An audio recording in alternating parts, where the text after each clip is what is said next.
Hi, this is Vuna Win. For those of you who are new to the channel, I'm the inventor of the Evolution Home Gym. If you're an inventor yourself and you want to bring your product to life and you just don't know where to start, this is the channel for you. So make sure to subscribe so you can follow me on my evolution journey. In the last video, I talked about how I took my design and I built my first functional prototype.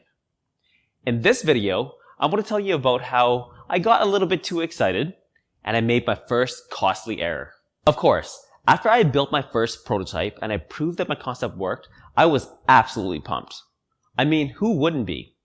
But the problem was I rode that high right into my first mistake. Now I want you to listen close because you can save yourself quite a few dollars here. If you are anything like I was, a young entrepreneur, you're on a budget, so this really does matter. Now the mistake was, only a few hours after I proved my concept worked, I was already on the phone with patent lawyers. Little did I know, I was way too early on in the process for this. As I mentioned in my video on functionality, products are subject to change. In fact, not only are they subject to change, they will certainly change with time. And as I learned the hard way, and what I'm hoping that you'll learn from me now is that when a patent lawyer is involved, or any lawyer for that matter is involved, changes cost money, and a lot of it. Anyways, being the diligent person that I am, I make myself a list of about 20 or so patent lawyers, call each and every one of them, requesting quotes and asking them why they are the best to serve my needs. Naturally, I also asked them if they thought I was ready to begin my application process. I'm pretty sure they all said yes. I mean, why wouldn't they? I probably should have prefaced all of that by saying that I don't personally hate lawyers. I actually quite respect them for their expertise and what they can do for us. Anyways, moving on. I happened, for whatsoever reason, I built the best rapport with a lawyer up in Edmonton. Now, for those of you who are unfamiliar, from Calgary, the city that I live in, to Edmonton is about 300 kilometers or roughly about 200 miles, so a 3-hour drive. But to me, rapport is really, really important. So that's the lawyer that I chose. And just like that, an appointment was made, the push-me-up was put into the car, and off to Edmonton I went. Now, I don't regret this by any means, because it was on this drive that I hit a critical juncture in my journey. For anybody who's ever done this drive, you can attest or you can confirm that this is one boring drive.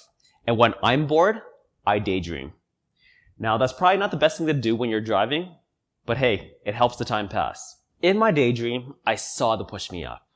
And as I mentioned in the past, I'm super visual. So I rotated it, twisted it, turned it upside down. And what I saw changed everything. One of my design conundrums was that the push-me-up was light, but that was by design.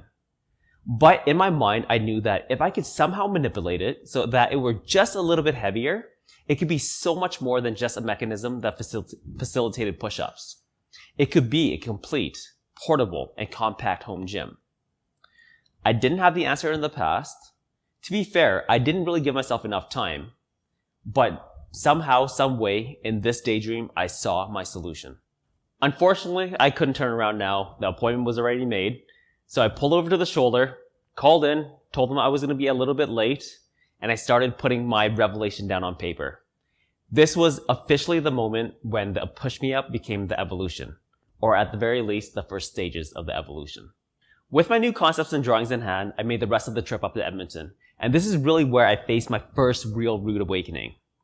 There I was with a prototype that was no longer relevant, a set of new drawings, trying to explain a concept of a compact home gym to a lawyer that really has no exercise or fitness background. Here's the big lesson. Actually, to be fair, it's probably several smaller lessons rolled into one big one. But here's the first one. Don't be so hasty.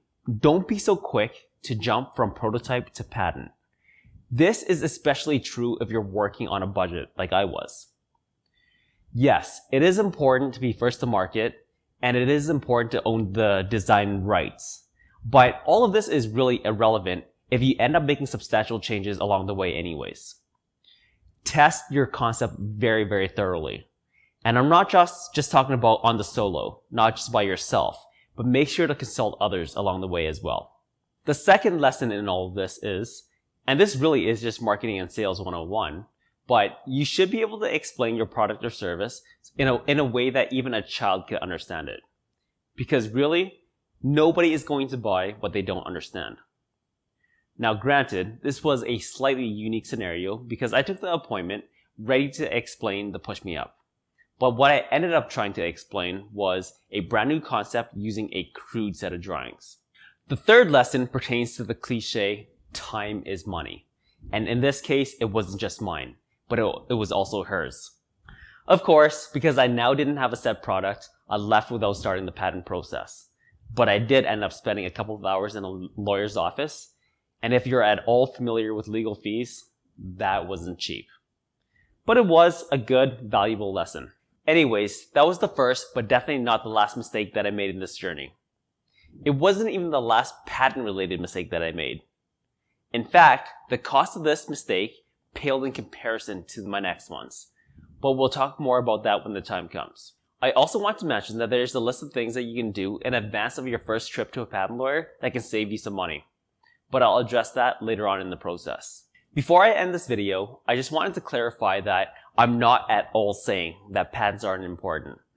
I'm just emphasizing the fact that when you choose to begin that process, make sure that you're absolutely ready. In the next video, I'm going to talk about my now shifted mindset and the process of redesign. See you next video. Make sure to subscribe so you can follow me in my evolution journey.